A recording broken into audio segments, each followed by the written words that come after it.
Greetings and welcome to this edition of Positron. I'm Barry P. Cook. I'm here to talk about Season 2, Episode 2 of Picard. And as it starts, we see that Picard and Q are still talking about this new situation that Picard finds himself in. And I forget exactly what Picard says to him, but he says something like, Q, is this another one of your paradoxes or whatever? And Q says, oh, no, it isn't, but how very yesterday's Enterprise of you. So he mentions yesterday's Enterprise, which is pretty cool. During the conversation, at one point, Picard says, Q, I'm too old for your bullshit, which was pretty funny because that's something that needed to be said to Q a million times over by now. But Picard seems to sense that Q is not well, and Q kind of doesn't deny it. So, well, he doesn't deny it, and he kind of almost acknowledges it, but comes just short of acknowledging it. During the conversations that they're having, Q slaps Picard right across the face, and he actually bleeds blood, which is kind of strange. And he tells him, this time, Picard, it isn't even a lesson, it's a penance. It's not a lesson, but a penance. So he's not trying to teach Picard or humanity anything. He's trying to punish him or punish humanity, which is new for him. Well, he's always wanted to. He never did. He never passed sentence against humanity and punished them, but he always kept testing them or trying to teach them something. But this time he comes right out and says, this is a penance. You're being punished. It turns out that in this timeline, and it is just a timeline, it's not a separate universe, humans didn't figure out a way to solve the problem of global warming and the environment and all that. So that's why there's a big force field above the Earth, I guess, to protect them from the sun and whatnot. And I guess the planet's in bad shape otherwise. And also in this timeline, Picard does have Romulans helping him at the homestead, at the vineyard, but they're slaves, they're not employees. And that was crazy thing to be revealed, and Picard's reaction is just stunned disbelief, and the slaves are clearly afraid of him. So it was just creepy and unsettling to see that, unnerving. Q then takes Picard to a room in the villa because he's taking him on a tour of who he is in this timeline, kind of. And he takes him to a room in the villa where apparently this evil General Picard has a collection, first of all, of guns, not unlike Captain Kirk's collection of guns, but also a collection of alien skulls on pikes, literally skulls on pikes. And each of these heads was apparently taken personally by Picard himself. And this scene was also very unsettling and chilling, quite frankly, just to see this room full of skulls on pikes displayed as trophies, and Q explaining how some of them came to be taken. It was just, to think that, anyone could do that is very disturbing. And, you can see during this scene how disturbed Picard is by it, to think that there's a version of himself, but for one circumstance or another, that his life would have turned out differently to the point where he was taking skulls as trophies. You could see how put off by that he is and how his stomach is turning, and it's quite the thing. It was pretty heavy. Q also tells Picard that he could seek atonement and forgiveness and get out of this timeline, but Picard doesn't know what for, and neither do we, and Q doesn't say. So at this point, I just have to say, what a great job John Delancey is doing. He's excellent, which, surprises no one. I mean, it would, he hasn't missed a day of playing Q in over 25 years or whatever it's been, 30 years. It's like he's just been playing, it's like he is Q. He's playing the part. He hasn't missed a beat. It's like he just stepped right back into it and he's Q again, and it's I think it's incredible. And I think that so far what this second season feels like, it feels like a terrific Q episode from TNG. Based on this episode and the end of the last one, it really seems like the beginning of this season is the beginning of a very long yet terrific Q episode from TNG.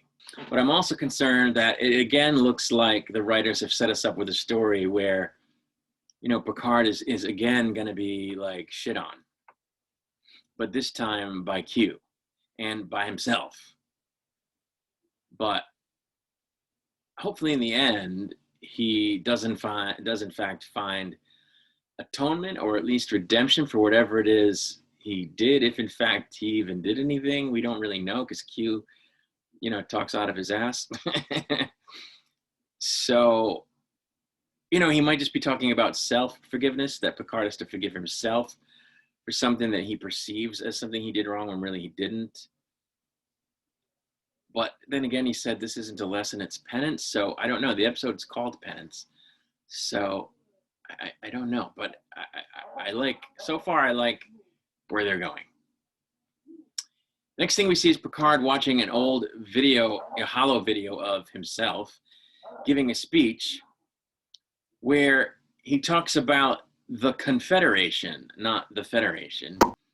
And he talks about a pure universe in which he and his crew aboard the CSS World Raiser, as in a ship that raises worlds, destroys them, brings them to the ground, sought out and subjugated savage civilizations, boldly conquered warlike alien worlds, and increased the wealth and resources of future generations of humanity. So that would seem to be the new seek out new life thing. And again, chilling, to reuse a phrase. And he also says that a safe galaxy is a human galaxy. So it's very, you know, imperialistic. It's very, you know, we would say nationalistic in real life. It's very Third Reich. And, you know, this is somewhere that Star Trek has gone before. They've done stories about, you know, totalitarian races. The Cardassians come to mind. There was that race in the Delta Quadrant that I can't remember the name of. The Hirogen? Was that the name of it? So, you know, and of course in the original Mirror Universe episode, the Federation was an evil entity bent on conquering and stuff. So we've seen this before, but it's fine because these are always good stories. They always speak to the human condition. They always serve as warnings about where, you know, even the best of humanity could go if, you know, on the turn of a dime, if we're not careful stewards of society. So I'm liking what they're doing so far. But anyway, the episode continues, and apparently in this timeline, he's not Admiral Picard or Captain Picard, he's General Picard, and he drinks coffee, which our Picard, of course, does not. He drinks tea, and when he tastes the morning coffee that's brought to him by his android, he says that he really is in the circle that Dante overlooks, which it was an interesting reference to, you know, the Divine Comedy, Dante's Inferno. He again asks his android about Laris, which he asked in the previous episode, and is told that she's deceased, as well as that he's being escorted to the presidential palace for a ceremony having to do with something called Eradication Day.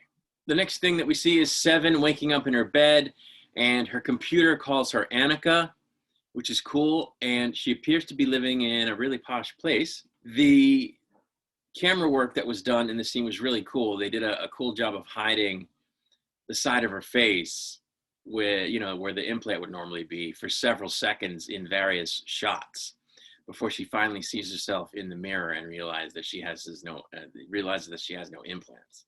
And upon seeing that, she can't believe what she's seeing. So she does some tests to see if she's dreaming. She writes on a mirror and stuff like that. But after running through several of these reality checks, she realizes it's not a dream. And when someone comes into the room, she thinks it's Rafi, but it's not. It's actually her husband, the first magistrate, which is like, what? And he calls her Madam President.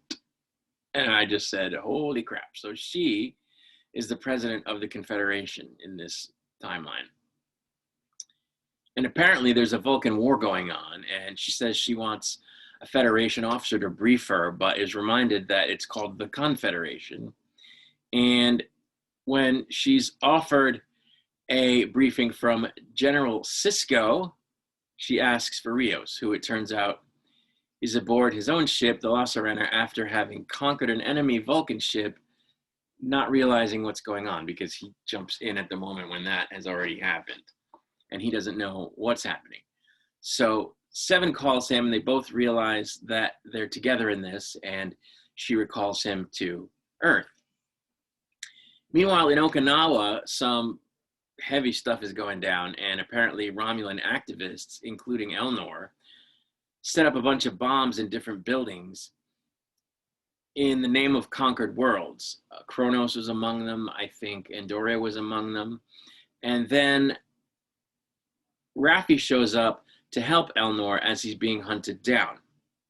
She intervenes because she's apparently a member of Confederation security, and she says, you know, I'll take this prisoner myself, blah, blah, blah. And of course, they, again, both realize that something's wrong. We go back to Seven, and it was really surprising that she took really well to the role of being president of the Confederation or president of Earth.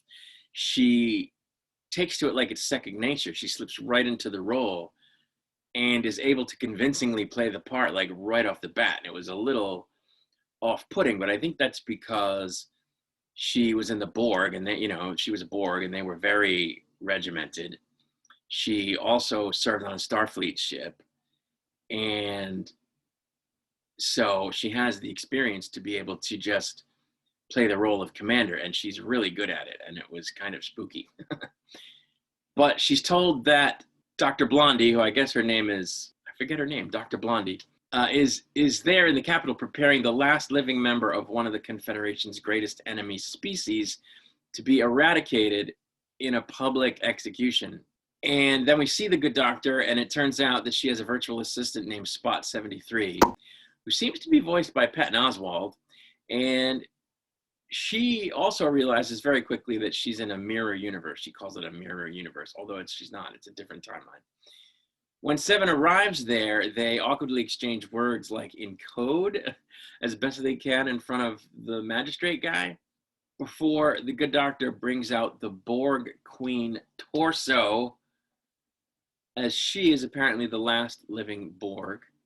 And she also recognizes that, she recognizes Seven, and she also recognizes that time has changed, and she kind of freaks out a little bit because it's disconcerting because they can see, I guess, across time. So she's kind of like between times and stuff, and it's freaking her out. Anyway, outside the Capitol, Picard approaches Rafi as she's trying to escort Eleanor to interrogation by herself, and he has to play the general in front of others to make it work out, you know, that she gets to do this. And of course, he's super good at it because, you know, he's seen, I guess, brutality in his life, and he's experienced brutality, and he knows how to be on the serving end of it, even though it's not his usual nature. But again, it's chilling that he can just step into that at the drop of a hat,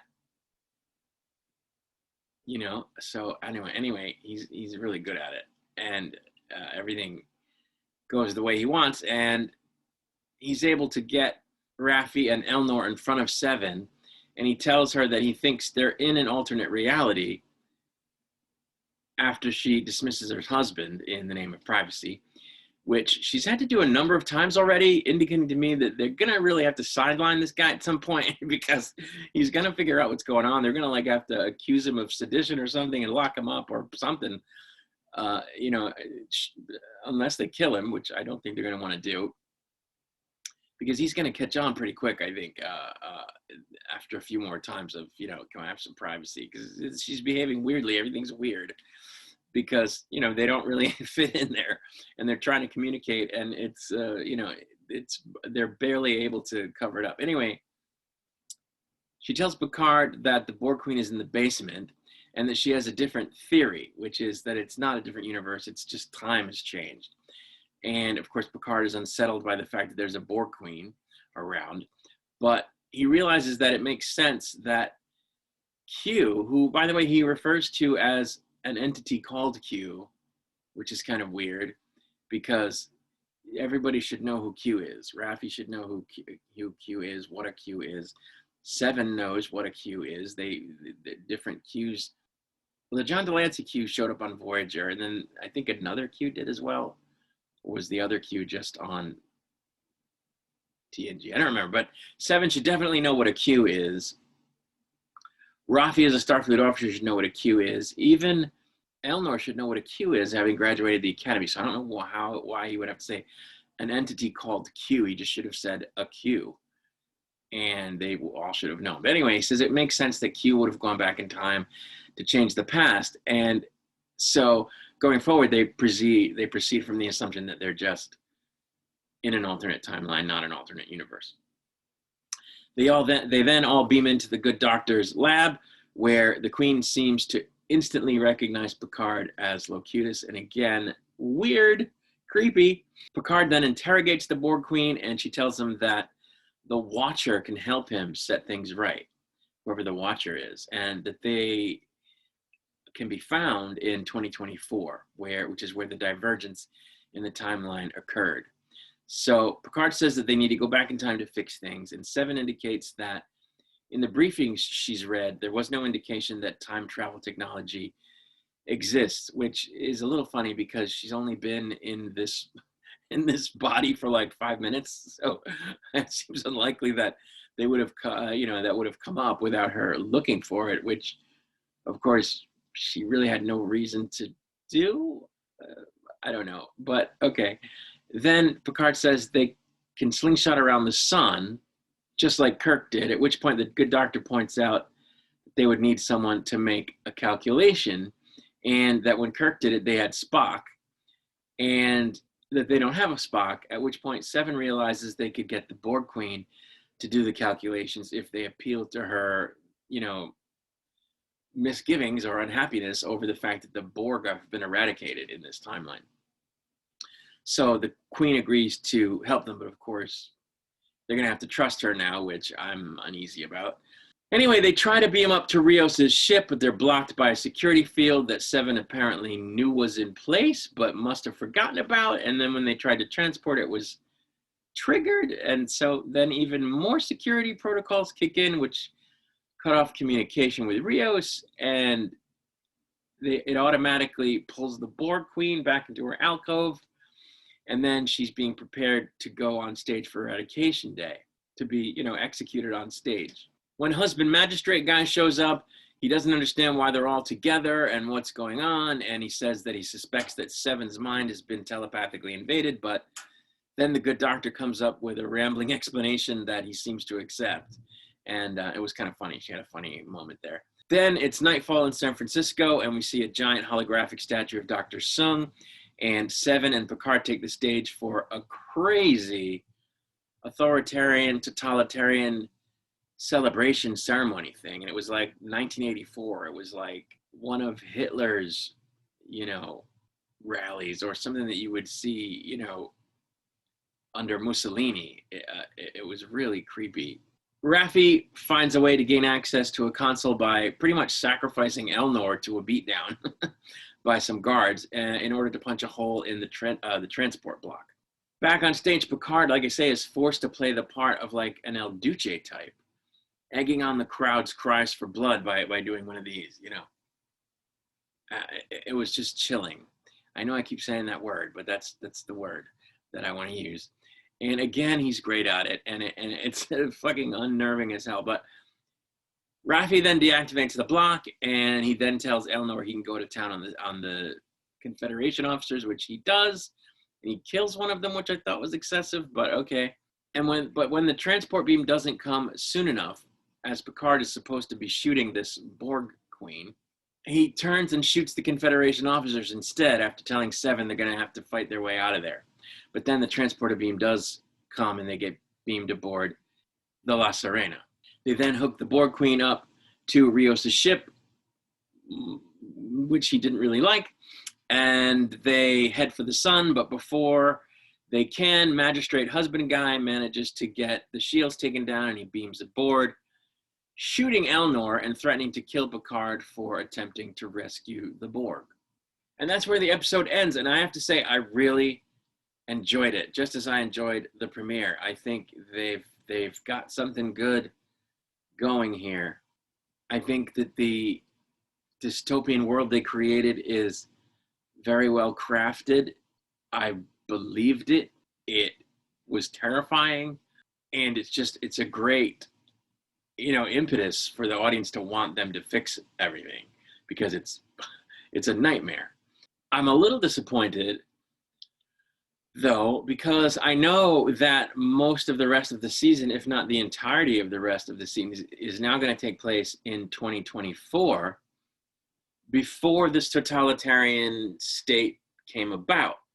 So we're not going to get to see this interesting world for the rest of the season. What we've seen of it is all we're going to see of it. And I don't know, I feel like it might have been more interesting to see the characters have to survive in that setting than it will be to see them in 2024 where that setting isn't present. But I don't know, maybe what they've, maybe the way they've set up 2024 will be interesting to see, especially knowing that it's only 2 years away in real life. I didn't think very much of the Mirror Universe incursion by the crew of Discovery in season 1 of Discovery, because I didn't buy the evil versions of the characters, but I very much bought our heroes as they were trying to embody these evil people in this timeline. So I would like to have seen more of it. I would like to have seen how they were going to deal with the magistrate guy. That the guy who plays him did a really good job.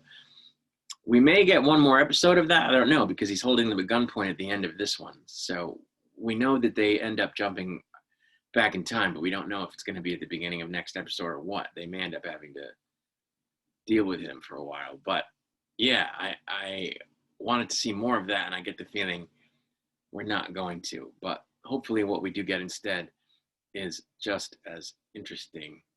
The one sort of nit I would pick about this, and I kind of did it last episode, well, of course Rios is a Starfleet captain, and of course it's the Stargazer, and of course Seven is around, and of course he picks up Dr. Girardi, and so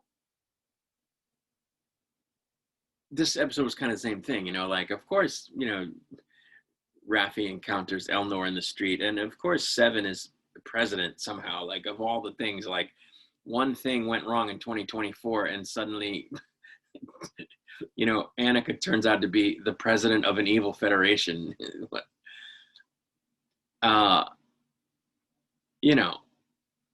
Which is a big difference between, okay, Picard went into the military in both timelines, and in one is benevolent and one is malevolent. That's not a weird thing.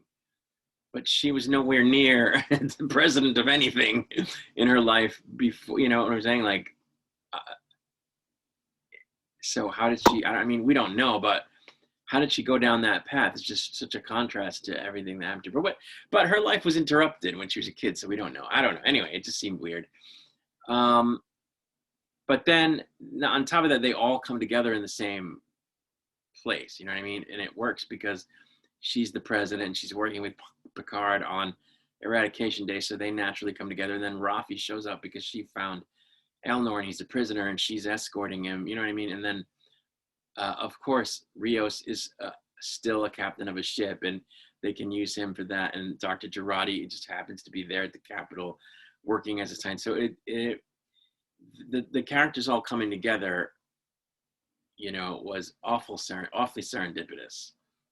And from a storytelling standpoint, it comes off contrived in a way. You kind of have to be like, okay, yeah, they all came together. Yeah, like what a happenstance, right? But On the other hand, you have to remember Q is involved, right? So who knows? They're saying right now he just went back and changed the timeline, and then all these things just coalesced. But at the same time, they're all aware of the change, so that's not, I don't think, an accident. I think Q did that on purpose. In fact, he says, I've set you up so that there are people who are going to help you. So I think he set that up. So I don't think we can really nitpick that. So yeah, I mean, I just think it's really good so far, and I'm very happy about that because season 1 was a mess and just bad, and so far this seems really good. It seems like a good Q episode. They've got a long way to go. There's certainly time for them to mess it up, but I'm hoping they don't. But it remains to be seen. I will be back with a review of each episode of the season as it is released. I take my leave for now, and I say, as always, peace and long life.